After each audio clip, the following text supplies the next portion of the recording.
Good morning all of you. तो बेटे आज हम इसी चैप्टर का recent development in Indian politics का ही एक क्वेश्चन और आगे करेंगे। वो क्वेश्चन है analyse 5 developments made a long lasting impact on Indian politics during 1980s। 1980 के बाद भारतीय राजनीति के कोई 5 मुख्य मुद्दे बताइए जो जिनका प्रभाव भारतीय राजनीति पर पड़ा हो। तो 1980 के बाद जो मुख्य मुद्दे रहे, या मुख्य रूप से आप उसको कह सकते हो राजीव गांधी की हत्या के बाद जो मुख्य मुद्दे भारतीय राजनीति के रहे, उनका वर्णन हमें इसमें करना है। तो पहला जो इम्पैक्ट है जिसने भारतीय राजनीति के ऊपर मुख्य प्रभाव छोड़ा, वो है the first major development was the defeat of Congress party. Their defeat marked the end of Congress system. जो कांग्रेस पार्टी का प्रभुत्व भारतीय राजनीति के ऊपर चला आ रहा था, वो प्रभुत्व धीरे धीरे समाप्त हो गया। कांग्रेस पार्टी केंद्र में और अनेक राज्यों में भी जो कांग्रेसी सरकारें थी वो चुनाव हार गई और अनेक क्षेत्रीय पार्टी और दूसरी पार्टियां जो है वो उन्होंने सरकार बनाई। सबसे पहला प्रभाव भारतीय राजनीति पर यह था कि कांग्रेस की हार शुरू हो गई। दूसरा, prime minister VP Singh announced all of a sudden the acceptance of Mandal report on August 7, 1990 in the parliament. 7 अगस्त 1990 को भारतीय संसद के अंदर उस समय के प्रधानमंत्री वीपी सिंह ने मंडल आयोग की जो रिपोर्ट थी उसको एक्सेप्ट कर लिया, उसको लागू कर दिया। वो रिपोर्ट क्या थी कि पिछड़ी और अन्य पिछड़ी जातियों को 27% आरक्षण देना, जिसका देश में बहुत विरोध हुआ। छात्रों ने पूरे देश में उसका विरोध किया, हड़तालें हुई, जुलूस हुई, सरकारी प्रॉपर्टी को जलाया गया, देश में अरबों खरबों रुपए का जो है वो नुकसान हुआ। But this move of VP Singh alienated him for his senior most colleagues. The students community launched a massive movement throughout the country against the implementation of Mandal report. और आज पूरे देश के अंदर छात्रों ने आंदोलन किया कि मंडल आयोग की सिफारिशों को लागू ना किया जाए।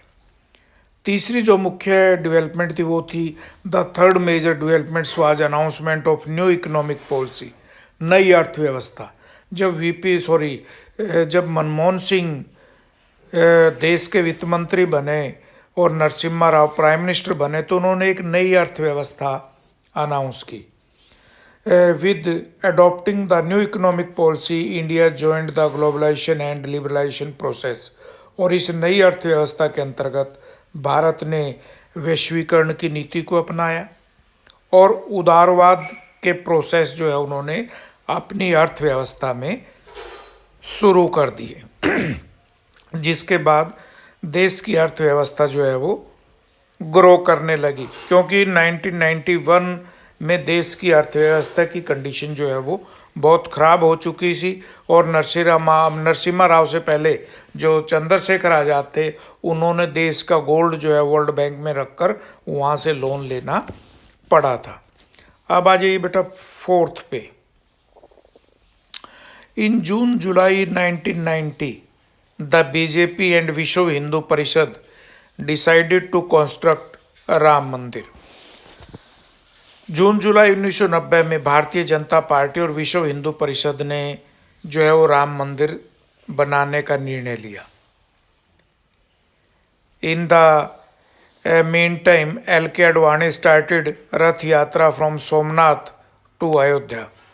और इसी के लिए जो बीजेपी के मुख्य लीडर थे लाल कृष्ण आडवाणी, उन्होंने एक रथ यात्रा शुरू कर दी जो सोमनाथ गुजरात से शुरू होकर कहाँ जानी थी, यूपी में अयोध्या तक वो यात्रा जो है वो जानी थी। इन बिहार द आडवाणी यात्रा was stopped and he was arrested. और बिहार में जहाँ लालू प्रसाद यादव बिहार के मुख्यमंत्री थे, उन्होंने लाल कृष्ण अडवाणी की यात्रा को रोक दिया और लाल कृष्ण अडवाणी को अरेस्ट करके जेल में डाल दिया। BJP delegation lead by Atal Bihari Vajpayee meet the president on 23 October. और अटल बिहारी वाजपेयी के नेतृत्व में बीजेपी का एक डेलीगेशन जो है वो प्रधान राष्ट्रपति से जो है वो मिला 23 अक्टूबर को and presented a letter withdrawing support to the VP Singh government. और जो वीपी सिंह सरकार को उनका समर्थन था बीजेपी का, वो उन्होंने विड्रॉ कर लिया, अपना समर्थन वापस ले लिया और वीपी सिंह की सरकार जो है वो गिर गई, हट गई। पांचवा जो डेवलपमेंट थी वो थी the fifth major development was assassinations of Rajiv Gandhi in May 1991। 1991 के चुनाव में के दौरान राजीव गांधी की हत्या करना ये मुख्य मुद्दा था, which lead to a change in leadership of Congress party, जिसके कारण कांग्रेस पार्टी में लीडरशिप जो है वो चेंज होगी। अभी तक गांधी परिवार से जो है वो कांग्रेस के लीडर होते थे, लेकिन राजीव गांधी की हत्या के बाद जो चुनाव हुआ और उसमें कांग्रेस विजयी हुई, उसमें नरसिम्हा राव को जो है वो देश का प्रधानमंत्री बनाया गया। तो बेटा बस आज यही क्वेश्चन, ठीक है, थैंक यू।